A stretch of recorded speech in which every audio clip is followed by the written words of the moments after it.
I mean, basically, the only constant that this year has had is that it's been a fucking nightmare. And also, I have read some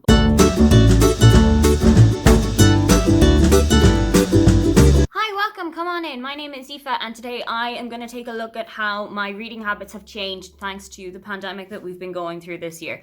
This video is something that was originally done by Leanne from Leanne Rose, and when I saw it, I thought that it was such a great idea to kind of sit down at the end of the year and look back as to how 2020 went for you on terms of reading, in terms of what books you are reading, in terms of how you're reading them, when, where, why, how. So one of the first things that I've noticed about how I'm reading this year is that when I'm buying books, it's a lot more ebooks than physical books that I'm buying. One of the main reasons for that is that there aren't as many ways to actually buy physical books at the moment. So I've lived in Germany for the last 3 years, which means I've been in Germany for the entirety of the lockdown. And at the start of the lockdown, from mid-March to kind of late April, early May, every single shop that we had, bar grocery stores and pharmacies and kind of stuff like Boots in the UK and Ireland, stuff like that was all open, but every other shop was closed. So there was nowhere for me to actually buy a physical book in my locality. And I didn't want to spend all of my money on Amazon because I don't really support their practices.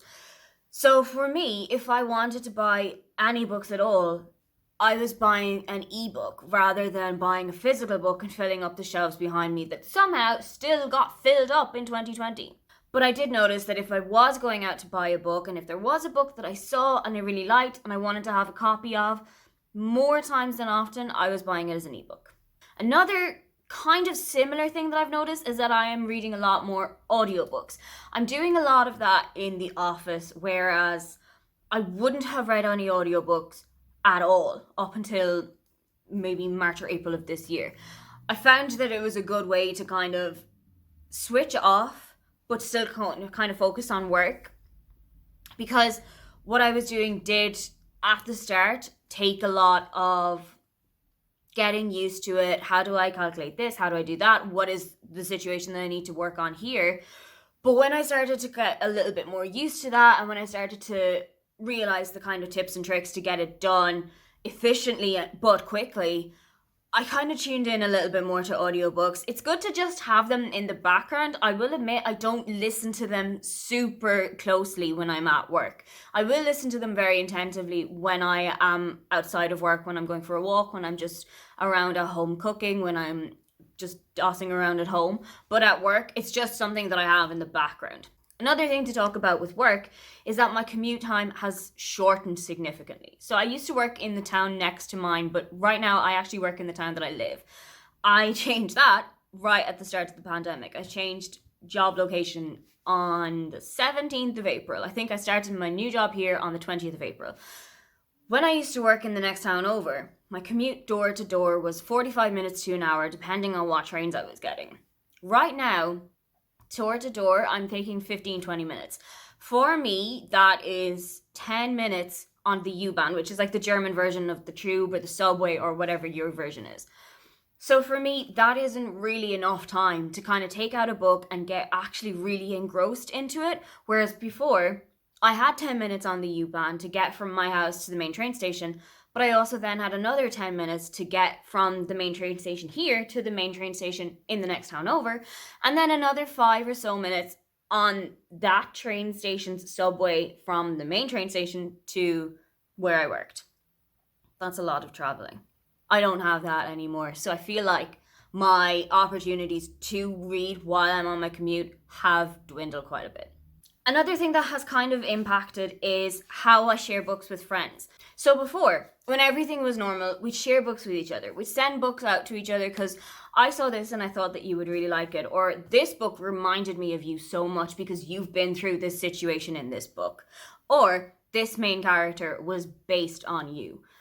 These are things that we don't really do anymore. Whereas now, if I have read a book and I have found a character who's like one of my friends in the book, or something that a friend of mine has gone through, I'll just tell them now rather than actually send the book to them, because I find it's a little bit more risky right now to send stuff like books and that in the post. Also, I don't go to my book club meetings anymore. In the town that I used to work, there was an English language book club that was held at the last Tuesday of every month in the local bookshop. And that finished up, I think maybe April was our last meeting. And so I haven't seen any of those people since the start of the year. We haven't discussed any books that we've been reading since the start of the year. We haven't decided what book we're going to read next since the start of the year. And that was a really great way of me discovering other books to read. Like, I had never heard of Middle England by Jonathan Coe until that was put onto the list. Or I was rereading books that I had previously enjoyed, such as Everything I Never Told You by Celeste Ng, which we discussed that in the second month that I was part of the book club. I'm still in contact with these people. We have a little WhatsApp group where we kind of message back and forth relatively sporadically. But we haven't met up. We haven't been able to meet up. We haven't really been able to put time aside to come to the bookshop and discuss the book that we've all been reading for the last month, because there just isn't the option to do that anymore. Something that I have found personally about my reading tastes is that I am reading books that involve traveling, that involve destinations I'd love to go to around the world, that involve places maybe I would have gone to this year around the world. Right now, for example, I am reading A Perfect Paris Christmas by Mandy Baggett, which is set in Paris at Christmas time. And I think that would have been such a wonderful thing to see Paris in the lights with trees and everything at Christmas time. But because of travel restrictions, I don't get to do that. I also, in May, when the weather was starting to pick up, when I was starting to think about, where would we go on holidays in a usual year, I read The Unhoneymooners by Christina Lauren, which is set on the island of Maui in Hawaii. I also read 3 or 4 of the Romantic Escape series by Julie Kaplan, which are set in Copenhagen, in Paris, in Brooklyn. And the other one that I read was set in Croatia, which is somewhere that I really would have loved to go this summer if travel and all that was allowed. That, for me, is the way that I can discover the world and that I can go to all of these places in a safe environment, in a safe way, without exposing myself to any kind of viruses, without exposing myself to any kind of quarantine or isolation necessary. It's just a way that I can still travel the world and I can still see things and experience all that while I'm sitting in the comfort and the safety of my own house. Another thing that I've noticed is that I am reading quite a lot of nonfiction. And the main reason for that is that I don't want to be met with the possibility of a world that I used to know, where people are going out to meet each other, they're going out for coffee, going out for a meal, going out for drinks late at night, and they're all standing so close to each other and they're not wearing face masks. And that really annoys me when I see people not wearing a face mask or just wearing it under here and not covering their nose. That genuinely annoys me. We'll move past it. I'm reading a lot of non-fiction at the moment because I know that if I'm reading a non-fiction book, I'm not going to be met with any of that. For example, like I said, I'm reading A Perfect Paris Christmas at the moment, and you can tell that the author is working stuff about the COVID-19 and stuff about the pandemic and masks and isolation and Abstand. Oh God, that's a German word. Stuff about isolation and stuff about social distancing and all of that. She's working them into her book. And I don't think I'm ready to read that yet. I am not ready to experience a world of a pandemic actually happening around me and a world of a pandemic in the books that I'm reading to escape the world of the pandemic that I'm living in right now. A final thing that I've noticed is that I'm getting so many more e-arcs than I would have previously. There were a couple of times a year where I would have approached a publisher, or a publisher or an author would have approached me and said, I have a physical copy of this book. It is coming out on this date. Can you review it? Would you like a review copy? And I would have taken it, I would have given them my address, and then they would have sent it to me as a physical book. That hasn't happened as much this year as it generally does.